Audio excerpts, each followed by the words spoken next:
Speaking of sickening, we have one more clip from the California Democratic Convention. We played that John Delaney clip. Is that his name? Yep.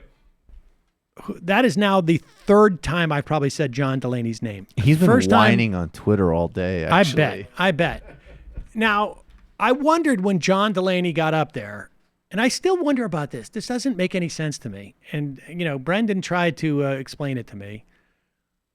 But I don't know why you would go up there and say the thing. Why would you go up and say Medicare for all is bad policy and not sort of roll out your own idea, or just why even say Medicare for all is bad policy? Why not just come out and say, here's a good policy?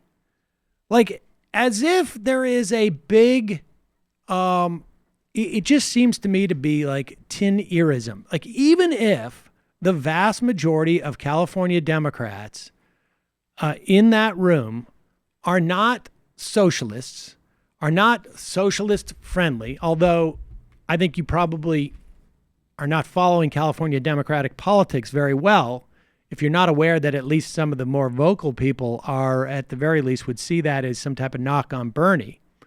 Why go up with that and fly that banner if you're trying to appeal to sort of the more conservative Democrats?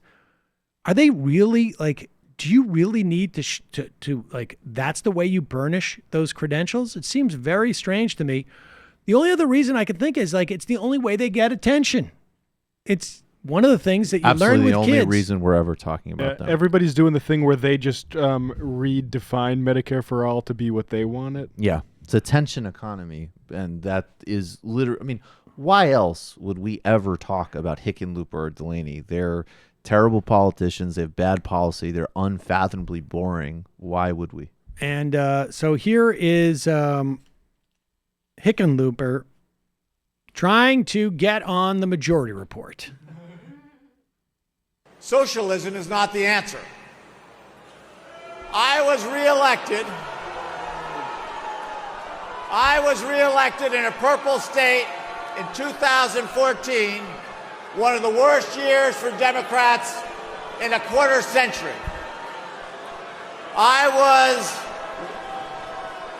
If we're not careful, we're going to end up helping to reelect the worst president in American history. We should not try to tackle climate change by guaranteeing every American a government job. Hold on. Wow. Hear me out. You know what? It's a TV slot.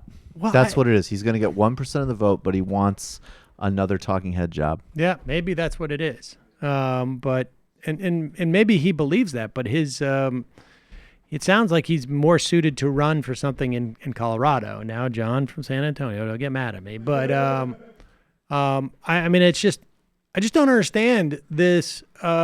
If you want to come across as the sort of positive candidate, just lay out a positive agenda. But we used to call this hippie punching back in the day. And it's, why you would do that as a candidate makes no sense to me. The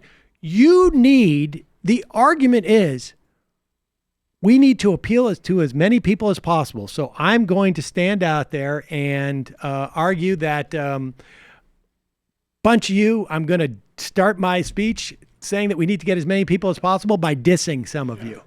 That just doesn't make any sense. It just doesn't make any sense. Let's immediately lose parts of the crowd. Right, exactly. I'm going to prove to you that I'm going to prove to you.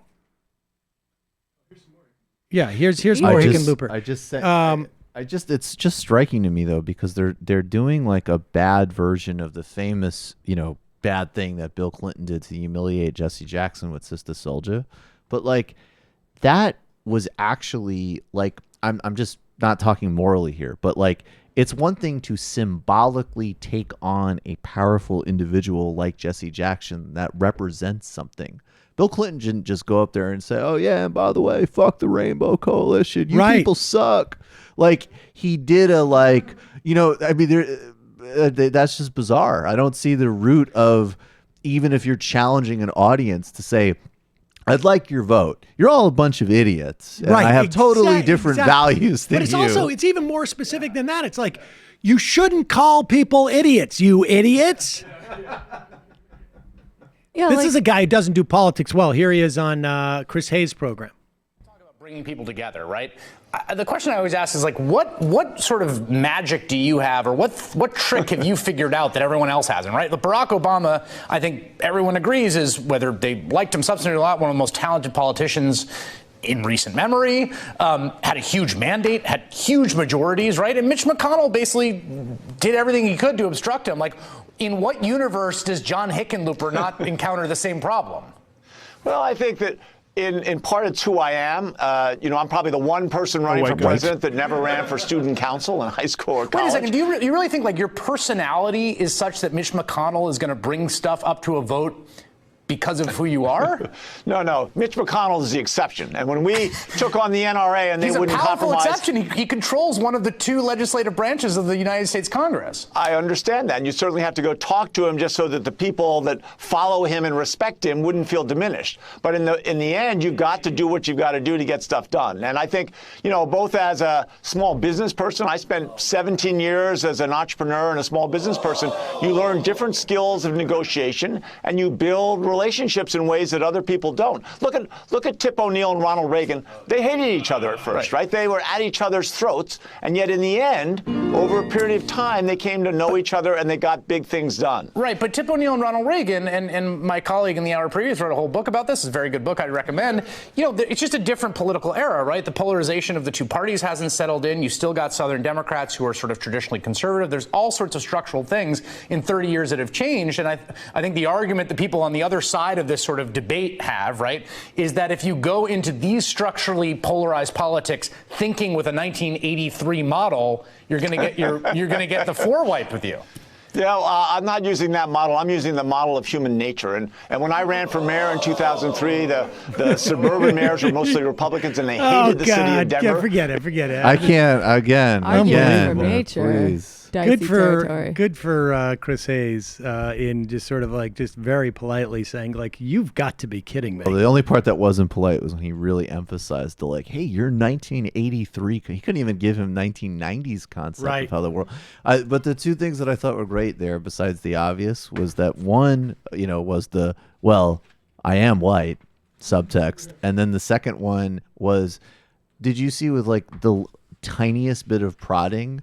That's actually not different than what Bernie Sanders would say. It's like, sure, like I'm a politician. Of course, I'll open, like no one is running, even the most aggressive candidacy saying, I'm going to go in and just, offer bills and not speak to anybody in Congress and not, attempt to move things through Congress. Like every single person is aware of how literally the logistics of the place works. So when he got pushed, it was like, yeah, well, I mean, I literally will have a meeting with Mitch McConnell. He's the Senate Majority Leader. It's like, yeah, I would imagine any president will be in the same room as Mitch McConnell at some point, buddy. It's like if that's his literally. I mean, rewatch that. As soon as he got pushed, was a time though. Like, I mean, that I think there was a lot more sentiment amongst the mainstream media that like, that seems very reasonable. You're going to go in and sit down and have a tete-a-tete with him. I mean, it's a bizarre frame that is really anachronistic. And, the other thing, Joe Biden said this too, right? And I think it was a real missed opportunity. And maybe it's one of those situations where it's like, the prisoner dilemma. Nobody wants to take this opportunity. But it was a real missed opportunity for some of the candidates to not essentially say, wait a second, Joe, you're saying that you're better than Barack Obama? Yeah. Like what are you saying here? That you could do this better than Barack Obama blew it, in other words. I mean, if without the Republicans, without Donald Trump, you're going to be able to go in and deal with the Republicans and Mitch McConnell.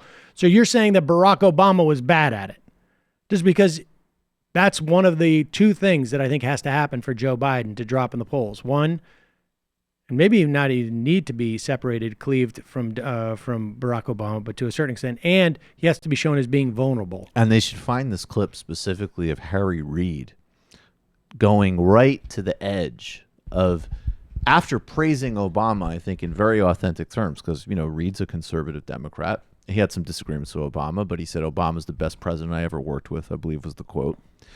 And then he said, but I really tried hard to convince him that he could not basically make deals with these people because of who they are. And the host, I think it was Axelrod, was kind of like, you know, you saying that some of it had something to do with race. And Reid basically was like, you know, I'm going to answer that in such a way where I can't explicitly, I'm not going to just say that, but yes, absolutely, 100%. And I think if you got a quote from somebody like Harry Reid that spoke to race, Obama's leadership quality, and why that approach failed, and you'd read it to Joe Biden and said, what do you think about this quote, Joe? That would be very effective on like all three grids of his argument. Okay, well, bless me, Father, if I have sinned.